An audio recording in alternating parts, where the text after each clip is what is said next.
Hey guys, this is a wait, hold on. This is a Prentiss model number 54 Bulldog Vise. A while back, one of my neighbors called me and said he found an antique vise at a garage sale for 20 bucks. He asked me if I wanted it, said it was really heavy, and I figured for 20 bucks I'd take a chance. So he brought it over later that day, and to my surprise, it's a Bulldog, one of the most iconic machinist vices from the early 20th century. And yeah, it is a heavy boy.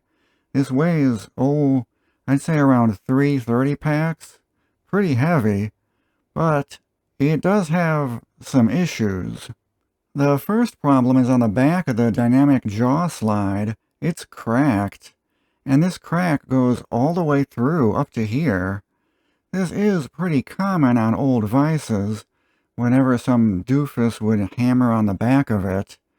This part is not intended to be used as an anvil. I'm sure we've all done it at some point, but you're not supposed to. This part up here you can use as an anvil, and even this part has a big chunk taken out of it, so not sure what they were doing over there. Anyway, I did some research, and this crack could be fixed by drilling a hole at the end of the crack to prevent it from spreading any further, and then putting a bolt through here to tighten it back up. But I don't know if I want to bother with that after seeing the other issues. You might have noticed this weird bracketry going all the way around the base. It goes around this side over the mounting leg, wraps around the front, and then over to this side, where it, hey, wait, where's the other mounting leg? I guess you're supposed to bolt it down through here? Yeah, this thing had suffered some major damage, and someone repaired it with these custom brackets. When I flip this over to the bottom, it's not just the mounting leg that cracked off. The whole front fell off. Yeah, there should be a long snout part that supports the dynamic jaw that's missing. You can see here where it cracked off, and then the mounting leg cracked off over here as well.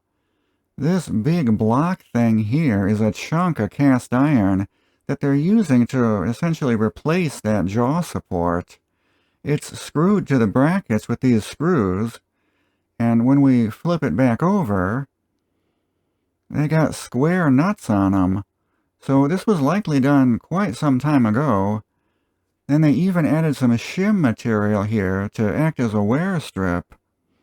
So somebody put quite a bit of time and ingenuity repairing this thing. Here they notched the bar stock to get everything to fit together like a puzzle piece. And then the whole assembly is attached to the vise with this one bolt at the back, with another square head on it. They would have had to drill through the webs on the back to get that bolt in there, so they had a power drill, but they likely did not have a welder. Back on the other side, you can see there's a huge gap underneath the original mounting leg. This thing just doesn't want to sit flat on the workbench, so they must have had to notch the edge of their workbench to provide clearance for all the bracketry and get it to sit flat. Another odd modification I found was these two metal pieces that are wedged into the bottom of the dynamic jaw slot. It's weird because they're really shiny silver and not rusty, but I tested them with a magnet and they are magnetic, so I'm not sure what type of metal that is or why they put it in there. It appears to be hand riveted in place with these two rivets. Despite all of the damage and repairs, the vise still opens and closes smoothly, and I have no doubt that if I bolted it down, it would be fully functional. And surprisingly, the handlebar is not bent at all.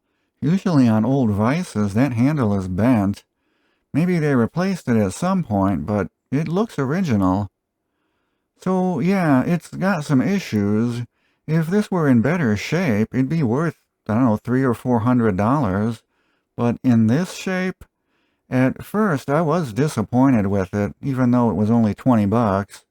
But after thinking about it, whoever did this probably relied on this vise to make a living, and when it broke, their livelihood was at stake.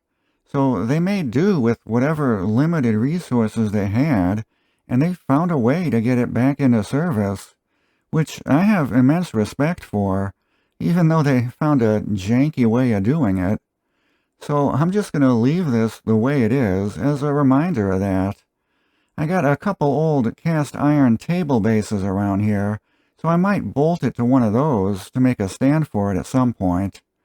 Thanks everyone for watching. Be sure you're subscribed for more unusual tools. See you later. Bye.